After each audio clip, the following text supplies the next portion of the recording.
Hey guys, I am Salvador here with Detailers Growth, sitting down with Daniel from the Rolling Diamond in Dallas, Texas. How's it going, Yes, sir. Daniel? It's going wonderful, man. Can't complain. Awesome, man. Awesome. So I just wanted to sit down and talk about your journey as a Detailers Growth client. We've been working together for a really long time now, Sure. and we've seen a lot of growth. We've both come a really long way since the first month that we started working together. Yeah. How was business before working with Detailers Growth? So you came into some of the Facebook groups, you started asking around, hey, is anybody interested? And you did your sales thing, right? I was in these Facebook groups trying to understand the detailing game and trying to understand how I could not just get better at detailing, but as well as running a business, right? Because I feel like those are two very different things that a lot of detailers come to understand at some point. So it was pretty much Facebook Marketplace groups, which will only take you to a certain extent, given that it's free, given that there's guidelines, your post might get taken down. And what kind of results did you see posting on the Facebook Marketplace and the local Facebook groups? So let's be honest, we understand Facebook as being a cheaper type of marketplace. When you go into the Facebook Marketplace, you're going to have people doing car washes for 50 bucks, 25 bucks. So in the case that you're just trying to work your butt off, it was great, right? I was booked out 2 weeks doing $50 jobs, staying out all day. But I would say it was nothing like being able to run some ads and being able to target people a certain type of way. Okay, yeah, that's actually a really good point. What kind of results have you gotten from those ads? Compare the marketplace type of Sure. crowd to the results you're getting from the ads.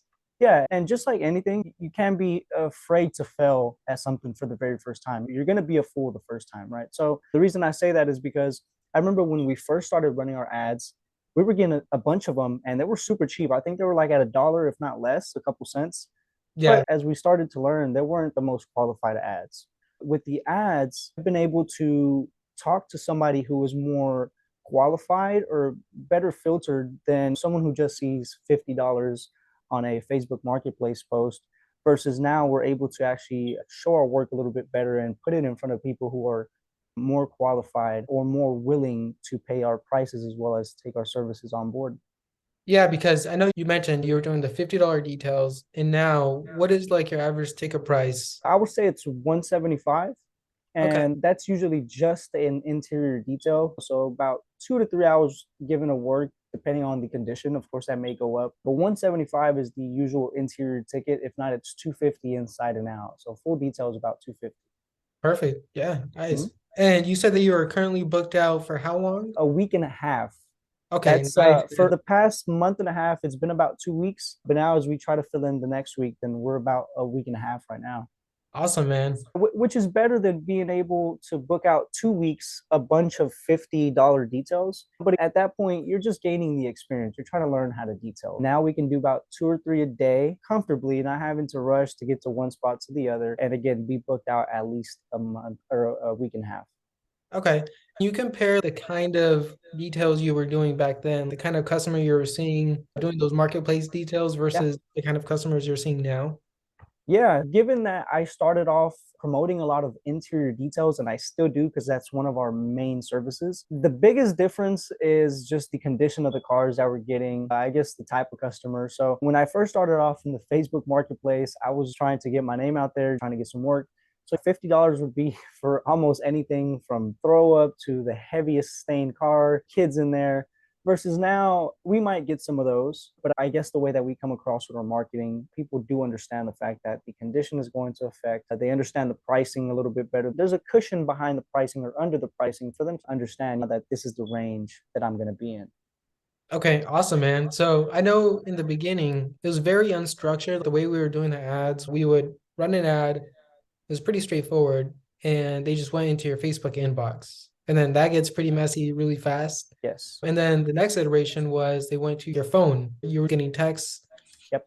And then we implemented a CRM recently to help keep things organized. Can you talk about each one of those iterations and why it's important to be more organized? Yeah. And so we've been working for a little bit over a year, going on for a year now. And it's been a long year. We've done a lot of A/B testing, a lot of trial and error, which I love and I understand so much because I was also able to learn a lot throughout that process. But we went from first just starting with Messenger. We had people come into Messenger. We tried to create a chat bot for that. Then we went into ManyChat. We had the spider web and you had to do Yeah. everything manually. After that, we landed into Orbisex. It's a great system. But I feel like now with Go High Level, we're a lot more organized, we're a lot more structured. And the main thing that I learned, especially, and shout out to Ray with Bob Moses out in Austin, is having that lead generation flow, having it be very clean, whether you're doing email marketing, telemarketing, messaging, whatever, being able to have that automation to target whether you have an interior or ceramic coating lead. They say this certain thing, boom, you fall into the workflow. That pretty much is, as you would say, nurturing the lead in order for you to just come in and close it. So we've come a long way from having to do everything manual to having an automation system that the only time you would really have to come in is to really close that lead. And that's if you're doing it yourself. Yeah, and it makes things so much easier. I Yes, sir. remember last year, either June or July, I did a live stream and it was to help detailers get their ads up and running, any like questions they had, Yes, I would sir. answer them there. And you were one of the guys that showed up to that live stream. That was all the way in July, I believe. And you didn't become a client until late October. So within that period, what kind of kept you from working with detailers growth? Your consistency and your persistency. Okay, so you like those Again, things. I love it because you didn't do it in a manner where I felt annoyed. I didn't feel like you were just another big marketing agency or a scammer on Facebook. No, you were able to get in contact with me. And at the time, you probably didn't have as much work as you do now. So you had a lot more time to, hey, Danny, let's get on the call, let's Yeah. chat, let's do all this, which is great. I love that. That's what really caught my attention. On top of the fact that you actually knew what you were doing. Of course, we're long distance. You're in Washington and I'm in Texas. But given the fact that we're still working together, I think that would say a lot, especially at the scale that we're both going to grow into. So being able to say, hey, look, man, I have this video that I'm going to do. You should watch it. I was like, okay, I'll give it a try. I listened to you. I think it was like a PowerPoint, nothing Yeah, I crazy. remember that. Yeah. I looked at it. I was like, okay, well, some of these things I do know, but a lot of the things I also don't know. So at the same time, you're the same age as me. I think that's something I enjoy. We were able to meet up in Austin and have a really good time out there, as well as getting to know each other a little bit more, which is something that I rarely do. But given that we're so far away from each other, man, Yeah, man. just I think the friendliness, your knowledge is something else. It's a list of things, man. You know, persistency, consistency, knowledge, friendliness. You're a very social person. You're good at networking as well. I appreciate that, man. Sure, I want to ask you, why would you recommend partnering with Details Growth? Why would you sure. or would you not recommend them to partner with us? So I'm gonna go with the reason I wouldn't. I feel like if you're already on the fence, you might have to step back a little bit and do a little bit of research. Right.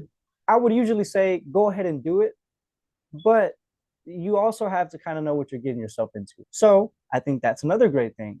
You have all the resources, you have all the tools, the websites where people can come research what you've done. They can see the numbers, the analytics, the statistics. And that's where I would say go ahead and pull the trigger. Yeah. Why? You've seen companies like Bob Moses go from 12 to 86 in a couple months and about to hit their number by next year. And that's not something that anybody can do. And I think Sal here is the man to do that with, given the fact that he's willing to put that work in. He now has an assistant, which is very crazy. I'm very The humble team is and, growing. congratulations. Yeah, to say that because we started off working and it was literally just you, man. Just seeing the growth, I would say it's right in front of me. It's just crazy. Yeah, one of the biggest things that when somebody is looking to partner with us, one of the biggest hurdles is usually not our management fee, it's usually the ad spend. And I know Yeah, you had a very great saying where scared money doesn't make money. So sure. can you talk about your experience overcoming that hurdle if you did have that hurdle before coming on board? Yeah, I always heard people talk about put money into it and then they got this back. So it was only a piece that you invested. It started off very simple. I was like, if we can work on our pricing to the point where we can run, let's say, an interior detail lead for 25 bucks and we're charging 175, then that leaves us at a 150 margin, right? Minus cost or whatever. But even then, that $25 you might have not spent on one person. It might have been $3 cost per lead, and then that person can keep coming over and over and over after that time. They're not always going to become a new lead. So that $3 really goes a long way. So again, to answer that question, I went from probably, I think, 14 or $15 a day just to kind of try it out. Now we're at like almost $30 for interior detail lead, and then we have a headlight restoration lead going on. So Yeah, $50 a day. If you have at some point consistently $50 coming in, you might as well reinvest it into your business and try to get more opportunities or leads, which you can then close and have as a repeat customer for a maintenance wash, or maybe you ceramic coated it and now they come to you for a ceramic coating maintenance wash. So everyone has a different budget, but I think if anyone can afford 20 to 25 bucks a day, it's definitely worth it. awesome, So man. 20 by 30, obviously that's 600 bucks. It's a couple jobs, but it's nothing that you can't cover in less than a week, if I'm being honest with you. Yeah, so the minute we begin getting leads in the door, how fast you can close them and get that ROI back is pretty short, usually a week. Especially being mobile, one likes the convenience of being mobile. And if you have a shop, that's something else. You can have higher ticket prices where you might not have to worry about that 50 bucks. Like if you're doing ceramic coatings, obviously you might throw a little bit more into the ad budget, but even then, the ROI is something else.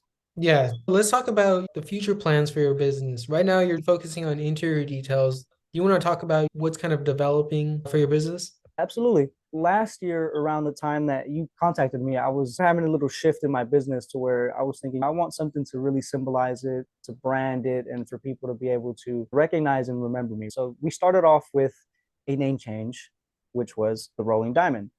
It went from something very generic like Dan's Detailing to this, which I can market a lot better. Fast forward to now, hundreds and if not thousands of cars later, with interiors, exteriors, polishing, a few ceramic coatings, I've landed in a very funny space at a very funny time where I have people who just work on cars all the time doing wraps, window tints, and stuff like that.